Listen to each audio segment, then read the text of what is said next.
अच्छा, अगर हम पाकिस्तानी एक्टर्स की बात करें, हमारे पास जैसे फेमस एक्टर्स हैं, फिरोज़ खान हो गया, हुमायूं सईद हो गया, फहद मुस्तफ़ा हो गए, तो ये 3 एक्टर्स हैं, ठीक है। और इसमें से ना अगर आप वकील बन चुकी हैं, फ्यूचर की आप बेहतरीन वकील हैं, मैंने पहले भी बताया, तो इन तीनों में से किसी का केस आपके पास आ जाता है, तो आप किसका केस फ्री में लड़ेंगे? कोई ऐसा समाजी इशू जो आपको नज़र आता हो और आप समझती हो कि इस पर काम करना बहुत ज़रूरी है, जैसे अभी आप बता रही थी कि लॉ इन्फोर्समेंट में काम करना ज़रूरी है, तो किस तरह पॉसिबल हो सकता है? लगता नहीं है कि जो हमारी अभी की गवर्नमेंट है, सीएम पंजाब है हमारे जो एजुकेशन मिनिस्टर हैं राना सिकंदर साहब, तो वो काम कर रहे हैं रूरल एरियाज़ में, अर्बन एरियाज़ में, मुझे लगता है कि ट्राई कर रहे हैं, क्योंकि हम सोशल मीडिया पे देखते हैं वक्तन फ़वक्तन ऐसी पोस्टें, ऐसी चीज़ें, तो कुछ ना कुछ लगता है कि वो डेवलपमेंट, वो चीज़ें हो रही हैं। आप एग्रीड करती हैं इससे? अस्सलाम वालेकुम नाज़रीन, मैं हूं आपका होस्ट दानियाल रज़ा, एक नए और शानदार पॉडकास्ट के साथ आपकी खिदमत में हाज़िर हुआ हूं। नाज़रीन, हमारे साथ जो आज की एक खूबसूरत पर्सनैलिटी हैं, मैं आपको बताता चलूं कि ज़हानत में वो अपनी मिसाल आप हैं। जैसे कि मैंने पहले भी बताया है कि वो लॉ की स्टूडेंट्स हैं और फ्यूचर में एक बेहतरीन लॉयर और वकील की शक्ल में हमारे साथ आएंगी। हमारे साथ मौजूद हैं इकरा इलाही। कैसी हैं मैम आप? मैं बिल्कुल ठीक हूँ। Thank you so much for having me and such a nice introduction. Thank you so much, thank you for coming. First of all तो बताएं कि कैसा गुजर रहा है आपका टाइम एज अ स्टूडेंट, क्योंकि आप प्रैक्टिस भी कर रही हैं, बहुत सीनियर भी हैं, तो कैसा गुजर रहा है? As a student I am loving it. UCP में एनवायरनमेंट बहुत अच्छा है, बहुत सेफ, सिक्योर और इक्वल अपॉर्चुनिटीज़ हैं as compared to the men. तो मुझे काफ़ी नहायत जैसी एनवायरनमेंट में एज अ स्टूडेंट चाहती थी वैसे मुझे मिल रही है। और अगर हम करिकुलम के लिहाज से भी देखें तो वी हैव मेनी अपॉर्चुनिटीज़।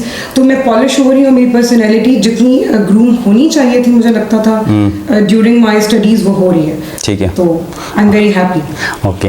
अच्छा, आप वकील बन रही हैं, तो क्या लगता है एक फ़ीमेल होने के नाते आप वकालत में आ रही हैं, तो आप अपने आप को उसमें सिक्योर फील कर रही हैं? अगेन सिक्योर की बात, तो मैं अगर आप मेरा पर्सनल ओपिनियन लेते हैं तो very safe and secure. Because अगर देखा जाए तो I come from a political background, law background है। मेरी मदर के cousins, my great grandfather, everybody was a lawyer. तो मेरे लिए तो ये एक ऐसा प्लेटफॉर्म था जो मुझे बचपन से ही, मैं इसकी तरफ मेरा रुझान भी था, आई वाज वेरी इंटरेस्टेड और मुझे सिक्योर भी लगा। इधर आकर भी और प्रैक्टिस में भी मैंने देखा है और जिस तरह मैं जाती हूँ तो, लेकिन we have many different opinions from my fellow female friends.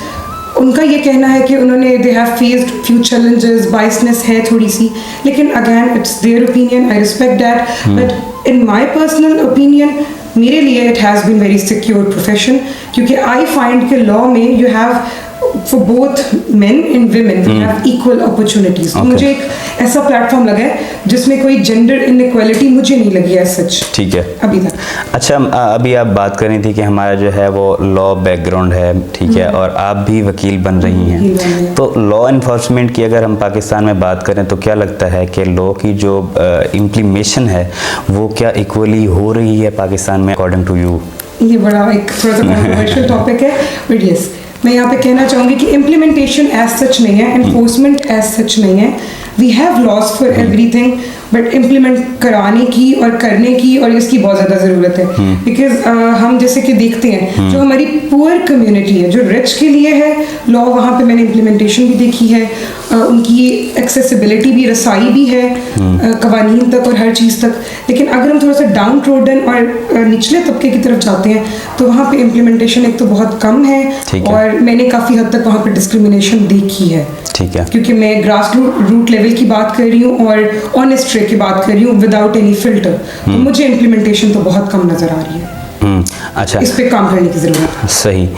इसी से ही रेलेवेंट मेरा एक और क्वेश्चन है आपसे, तो क्या मतलब कोई ऐसा समाजी इशू जो आपको नज़र आता हो और आप समझती हो कि इस पे काम करना बहुत ज़रूरी है, जैसे अभी आप बता रही थी कि लॉ इन्फोर्समेंट पे काम करना ज़रूरी है, तो किस तरह पॉसिबल हो सकता है? मैं लॉ इन्फोर्समेंट पे तो काम होना ज़रूरी है, लेकिन मैं जो मुझे एक सोसाइटल नॉर्म या प्रॉब्लम जो बिगेस्ट इशू है मेरे लिए, वो पाकिस्तान में जो हमारा एक्सेस टू एजुकेशन है ना, उसके ऊपर बात करना है।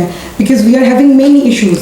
अर्बन एरियाज तो ठीक है, यहाँ पे तो एजुकेशन तक रसाई बहुत आसान है और हर बंदा, हर पेरेंट अपने बच्चों को पढ़ाना चाह रहा है। लेकिन if we go to the rural areas Pakistan की, क्योंकि मोस्टली जो पॉपुलेशन है दे आर विलेजर्स, तो वहाँ पे मैंने बहुत कम रुझान देखे बेटी की तालीम की तरफ। वहाँ पे यही रुझान है कि बेटों को भी कम पढ़ाया जाए, देन उनको बिजनेस वगैरह में और इन चीज़ों में लगा दिया जाए, और बेटी का तो बिल्कुल ही नहीं ना, उसने तो हाउस होल्ड संभालना है, she has to be a house wife.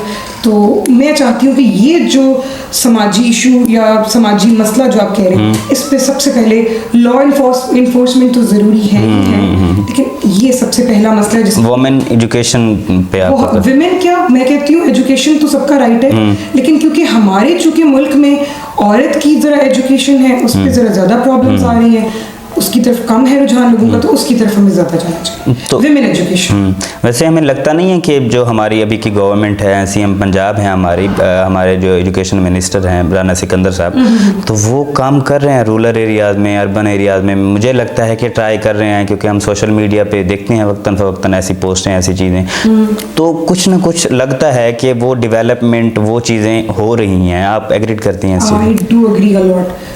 मेरा ये है कि CM Punjab, she is working a lot, she is doing great.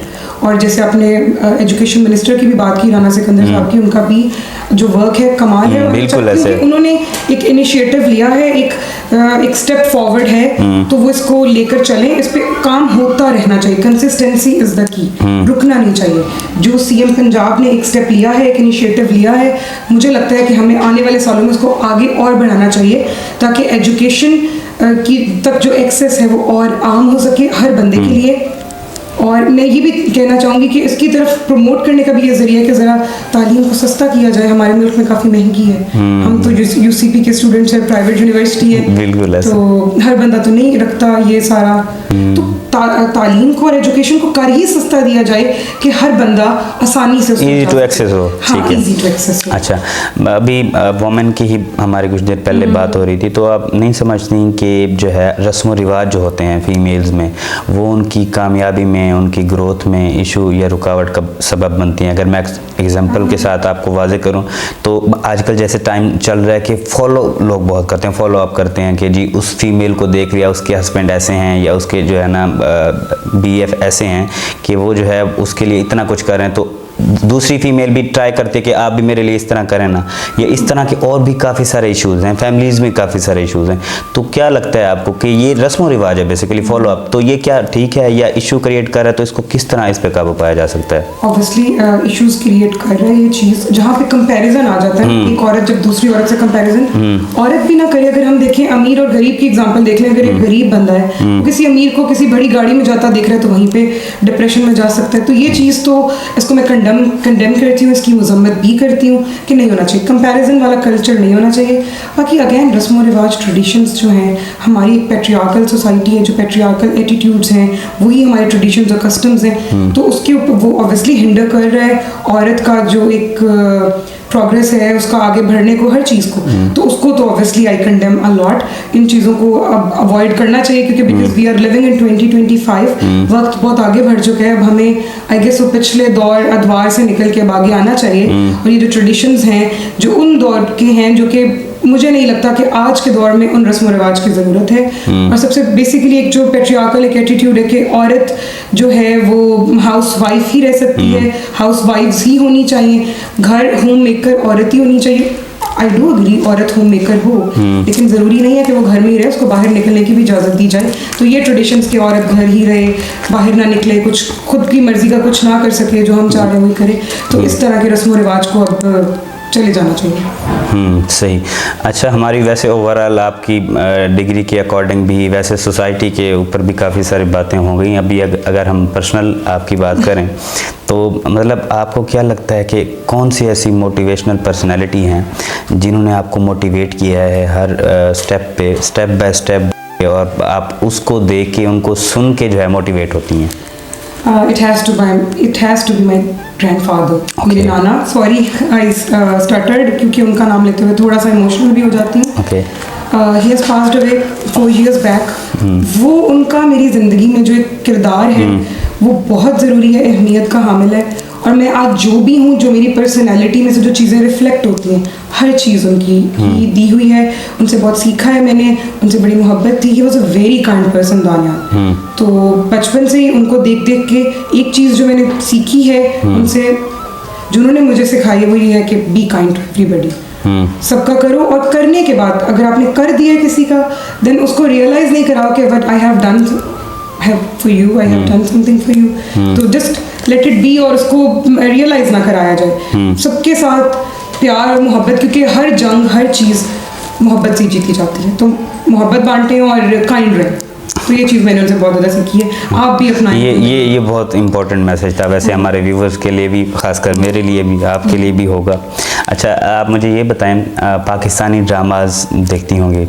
हाँ, थोड़े बहुत। मेरी मदर और मेरी खाला जो हैं वो देख रही होती हैं कभी कभी, तो उनके साथ इत्तेफाक हो जाता है बैठ के देखने का। हाँ, देखती हूँ। अच्छा, अगर हम पाकिस्तानी एक्टर्स की बात करें, हमारे पास जैसे फेमस एक्टर्स हैं, फिरोज़ खान हो गया, हुमायूं सईद हो गया, फहद मुस्तफ़ा हो गए, तो ये 3 एक्टर्स हैं, ठीक है। और इसमें से ना, अगर आप वकील बन चुकी हैं, फ्यूचर की आप बेहतरीन वकील हैं, मैंने पहले भी बताया, तो इन तीनों में से किसी का केस आपके पास आ जाता है, तो आप किसका केस फ्री में लड़ेंगी? पहली बात तो आपने वहाज अली का नाम नहीं लिया। मेरे फेवरेट वो थे। अच्छा, वहाज अली, क्योंकि अब उनका नाम नहीं है तो हमने तीन हाँ, ये बाउंड्री है हमारे पास। हाँ, इन तीनों में से अगर मैं चूज करूं तो it would be Fahad Mustafa, because I like the way he talk, और जिस तरह वो कैरी करते हैं। एक शो भी बड़ा पॉपुलर करते हैं, रमज़ान में आता है उनका, जीतो पाकिस्तान, बड़ा मज़े का शो है, और हमारी सारी पाकिस्तानी फैमिलीज, ब्राउन फैमिलीज सब देख रही होती हैं इकट्ठी बैठ के, बड़ा फैमिली शो वो कहते हैं। तो I would take up his case. और आपने फिरोज खान का नाम लिया, रिसेंट कुछ कंट्रोवर्सी हुई थी about that domestic violence and abuse वगैरह, तो मैं तो इस पे नहीं कुछ कहूँगी क्योंकि उनका केस अभी चल रहा है, तो we shouldn't comment on it. But मेरे लिए इट्स अ बिग नो कि अगर किसी इंसान पे एलिगेशन भी है इस चीज़ की, दूर दूर तक भी डोमेस्टिक वायलेंस की, तो मैं तो I stay away from those people. तो एक बहुत बेहतरीन एक्टर है वो, उनका काम खुदा और मोहब्बत और इस तरह के ड्रामाज में।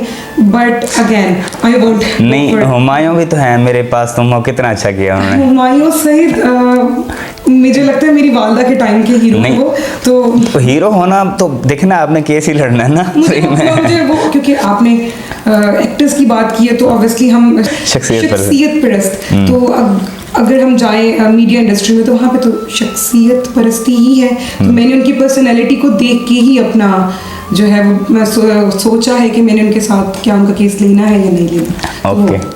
ओके। अच्छा, अब ये बताएं, आपकी सबसे बड़ी ख्वाहिश क्या है जो अभी तक पूरी नहीं हुई, अधूरी ख्वाहिशें जिसको हम कह सकते हैं? बहुत सारी हैं, लेकिन जो सबसे बड़ी ख्वाहिश अधूरी जो है, जो कि मुझे लगता है कि पूरी भी नहीं हो पाएगी, वो ये है कि I wanted to make my grandfather very proud of me, कि वो एक दिन खड़े हो सकें और मुझे अप्रिशिएट कर सकें कि you have done something big. तो अब चूंकि वो he is not in this दुनिया एनी मोर, तो अब ये ख्वाहिश अधूरी ही रहेगी, क्योंकि मैं उनको एज सच अब कुछ बन भी जाती हूँ, I am working for it, तो फिर भी उनको उस तरह I won't make him proud like that because he is not with me. तो वो थोड़ी सी एक ख्वाहिश जो अधूरी रह गई और पूरी भी नहीं होगी। तो जी चलें, अल्लाह पाक उनको वरी की रहमत फरमाए। और अब मुझे ये बताएं कि मुझे लग रहा है कि अभी भी आप माशाल्लाह से बड़ी एक्टिव होती हैं, तो जब आप बचपन में थीं, कोई ऐसी शरारत याद है आपको जो कि बल्कि आगे तक भी, फ्यूचर तक भी आप समझती हैं कि वो हमेशा याद रहेगी, बचपन की कोई ऐसी शरारत? मैं इतनी कोई नॉटी किड नहीं थी। शरारतें तो हर बच्चा करता है, जितना भी ये तो फिर हम लोग ना प्रोफेशनल जब हो जाते हैं या प्रोफेशनल लाइफ में आते हैं तो तभी ये लोग कहते हैं कि जी मैं तो ऐसा बिल्कुल नहीं था, होता हर कोई है। नहीं, नॉटी तो मैं कुछ इतनी खास नहीं रही, लेकिन मेरी फैमिली इस बात से इत्तेफाक बिल्कुल भी नहीं करेगी, वो जब देखेंगे। लेकिन एक चीज़ जो है, जो शरारत ये थी, वो मेरे बचपन में ये थी कि अगर मुझे जो चीज़ चाहिए होती थी वो नहीं मिलती थी, तो उसमें मैं काफ़ी ज़्यादा रोया करती थी, तंग भी किया करती थी पेरेंट्स को, कह सकते हैं। तो मतलब इतना कोई बचपन मेरा इतना नॉटी तो नहीं थी, good kid, I was a nice kid. मतलब ऐसी कोई बात नहीं रही जिसको आप जो है फ्यूचर में याद कर पाए हैं? नहीं, क्यों, हाँ बहुत सी बातें, लेकिन अगर नॉटी के पर्सपेक्टिव में देखें तो नहीं है, सच नहीं है। Was a good kid, bright student, खुद से तारीफ तो नहीं करी, लेकिन अच्छी स्टूडेंट थी। स्कूल में भी आई वाज डूइंग ग्रेट और मेरे parents were totally happy with me. My because Daniyal, मैंने अपना बचपन, फादर मेरे he used to live in USA, तो मैंने अपना बचपन जो गुजारा है वो अपनी मदर, अपने मामू खाला and with my Nana and नानू, तो उनके साथ ही गुजरा है। तो वहाँ पे उनका एक तो मैं I was the first daughter, granddaughter, first niece, तो मुझे तो बहुत ज़्यादा प्यार मिला है। तो प्यार इतना मिला है कि शरारतें भी नहीं करती थी, पर प्यार ही इतना मिला है कि मुझे कभी किसी चीज़ से प्रॉब्लम ही नहीं हुई थी। तो चाइल्डहुड मेरा बड़ा ज़बरदस्त और अच्छा गुजरा है। अब बड़े होकर जब वो कम उनका प्यार हो गया, तो कहते बड़ी हो गई, तो ज़रा मुझे अब मसला होता है कि नहीं, मुझे वही वाला प्यार ना ज़रा दोबारा चाहिए था, छोटा होना चाहिए। हाँ। बहुत शुक्रिया आपका इकरा, आपने बहुत कीमती टाइम दिया, बहुत सारी अच्छी बातें हमने इसमें डिस्कस की। उम्मीद करता हूँ कि मेरे व्यूवर्स को भी ऐसी इंफॉर्मेटिव चीज़ें, इंफॉर्मेटिव बातें यहाँ से सुनने को मिली होंगी। कोई ऐसा मैसेज लास्ट में आप जो देना चाहें हमारी जनरेशन को? मैं हमारी जनरेशन को तो दानियाल एक ही मैसेज देना चाहूँगी कि social media is a very good platform, but इसको ज़रा ध्यान से यूज़ करें और एक एहतियात से और कम इस्तेमाल करें। जो हमारी आज की यूथ है उनका स्क्रीन टाइम ही इतना है कि उनके पास जो हमारी नेचर है और बाकी अपने रिलेटिव्स हैं, फेलो बीइंग्स हैं, उससे इंटरेक्ट करने का टाइम ही नहीं मिलता। They are always on their phones. तो मुझे ये चीज़ जो बड़ी बुरी लगती है कि रहा जाए फ़ोन पे, ज़रूरत है, नेसेसिटी है, लेकिन इतना भी ना रहा जाए, जरा एहतियात से इस्तेमाल किया जाए। तो thank you so much Daniyal, वैसे आपने मुझे बुलाया, बहुत मजा आया आपसे बात करके और अपने थॉट्स शेयर करके। Thank you so much for coming. Social media का इस्तेमाल करें लेकिन कम। इकरा इलाही का ये मैसेज है जनरेशन के लिए और बहुत ही अच्छा मैसेज है। हम लोग क्या करते हैं जी, हमारा सुबह अगर पेपर हो एज अ स्टूडेंट मैं आपको बताऊं तो हम सारे रात जो है रील्स देखते हैं, तो this is not good. Social media का यूज़ करें पॉजिटिव और कम यूज़ करें। तो उम्मीद करता हूं कि आपको ये मेरा प्रोग्राम बहुत अच्छा लगा होगा। मिलते हैं इंशाल्लाह नेक्स्ट प्रोग्राम में, फिर वक्त के लिए अल्लाह हाफिज़, अल्लाह निगहबान।